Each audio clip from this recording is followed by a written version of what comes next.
Okay, let's move on to Steve Bannon here. So some crazy developments in the state of New York. Let's put this up there on the screen. Steve Bannon is facing a New York State indictment and is going to turn himself in to the state where it is clear he will be prosecuted. Now, the actual details of this were not yet released by the state. However, all current indications, let's put this up there on the screen, from Bannon himself and from others, is that this is involving the quote-unquote "we build the wall" scheme that Bannon was originally indicted by the Justice Department and the federal government for. So here's what the details are. First, I'll read you what Steve Bannon says. Quote, days after being swatted 3 different times by deranged thug from New York City, inspired by the Biden administration to assassinate me by police, the Soros-backed DA, blah, blah, blah. The SDNY did the exact same thing to try and take me out of the election. It didn't work then. It certainly won't work now. There is nothing more than a partisan political weaponization of the criminal justice system. I'm proud to be a leading voice on protecting our borders and building a wall to keep our country safe. The War Room show will be more vital, more intense, more urgent, and bigger this time. Now, the details of this, which we described also at the time, were, and actually, interestingly enough, I knew a lot about this when I was working over at the Daily Caller because they did some of the initial work exposing what a fraud this entire thing was.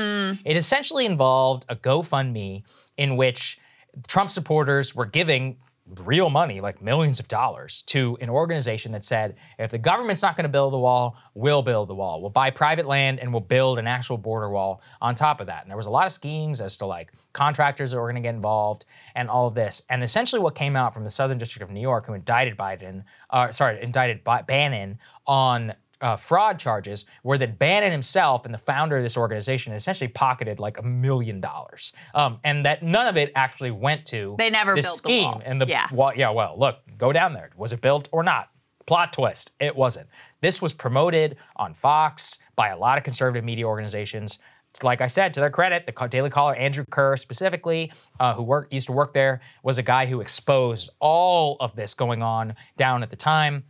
It was a clear, bilking and grift of the public, but it turned criminal when it turned into outright fraud, of which Bannon himself attached to the project. And I mean, I said this at the time, but like, what really is outrageous is it's clear that there were, again, good-meaning folks. They were old.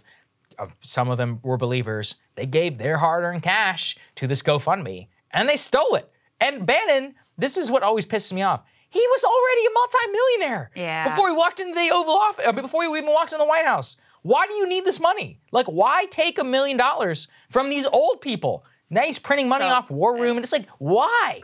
Why did you do this? But remember also, Trump pardoned Steve Bannon for this. So it didn't look like Bannon was ever going to get prosecuted by the feds. But then Andrew Cuomo actually signed a law in 2019. Let's put this up there. He signed a law saying that New York is still allowed to prosecute anyone who has been pardoned by a president. That's why New York State indicted Bannon on this charge and will be able to prosecute him. By the way, the SDNY case against Bannon was open and shut. So this does look like Bannon very much could face some legal consequences outside of the contempt charges by Congress and the other stuff that we had seen, Krystal. Yeah.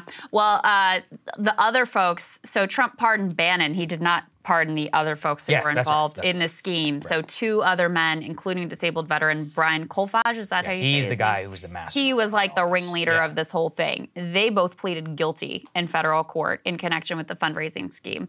Another trial involving a third alleged participant, Timothy Shea, ended in a mistrial in June when the jury could not reach a unanimous verdict. So you've already got 2 dudes who were like, guilty, we'll take the deal.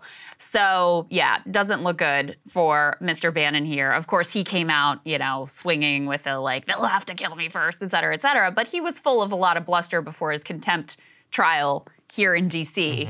And that also was like an open and shut case. And basically the judge sort of like laughed him and his defense team out of the courtroom because they were trying to use these political arguments that he would use in the war room in a court of law, and they were like, this is ridiculous and this is not a real defense. So there you go.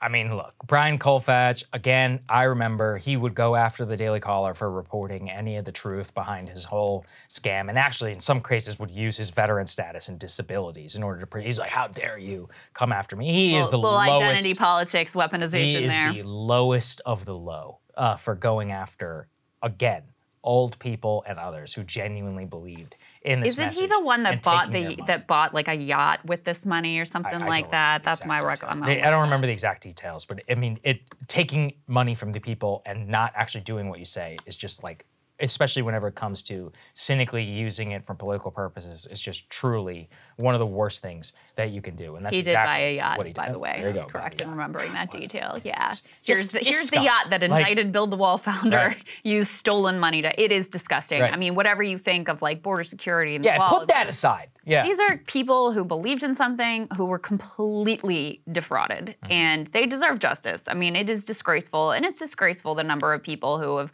coalesced around this like movement that just see these, especially elderly folks in the movement, as like an easy mark for cash. And that's true. it is absolutely disgusting. You're right; they're the lowest of the low. Yeah, so there you go. Cable news is ripping us apart, dividing the country, making it impossible to function as a society, and making it impossible to know just what is true and what is false.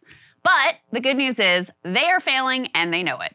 That is why we're building something new, a new mainstream, a healthier one, something more trustworthy, something that we are going to need in one of the most pivotal times in American history. We are building up here for the midterms, for the upcoming presidential election, but we need your help. So if you can help us out by becoming a premium member today at breakingpoints.com, we're trying to change America for the better and the entire world. So what are you waiting for, guys? Go to breakingpoints.com and sign up and help us build a new mainstream.